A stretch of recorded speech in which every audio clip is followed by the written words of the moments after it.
ఏమున్నది, వీళ్ళని కోసి రక్తం చల్లితే పంటల మీద అదే పండుతుంది. ఎందుకంటే వీళ్ళ బలుపు కొవ్వు పంటలకు సరిపోద్ది. కరువు వచ్చింది, అందుకే 6 తడి పంటలు వేయండి అని చెప్పి 6 నెలల నుంచి మొత్తుకుంటున్నాం. దానికి తప్పులు పట్టిరు. నీళ్లకు ఆధారపడి నీళ్లను అధికంగా వాడే పంటల్ని వేయకండి అని ఎన్ని రోజుల నుంచి చెప్తున్నాం మేము. మీరు లేరా? ముందు నుంచి మేము రైతులకు సూచన చేస్తూనే ఉన్నాము. ఇప్పుడు కూడా మా సూచన ఒకటే, 6 తడి పంటలు వరి ఎక్కువ వేసుకుంటే నీళ్ళు ఎక్కువ అవసరం, దాంతో పంట నష్టపోతారు.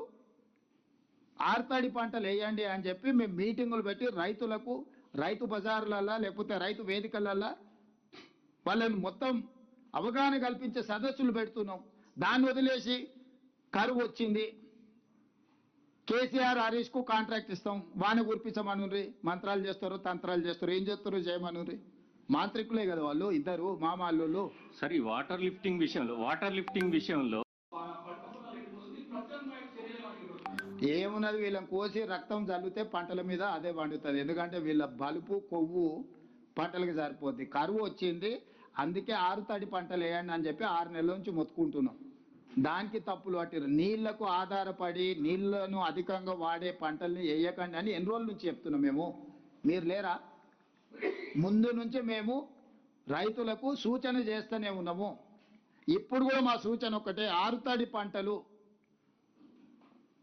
వరి ఎక్కువ వేసుకుంటే నీళ్ళు ఎక్కువ అవసరం, దాంతో పంట నష్టపోతారు.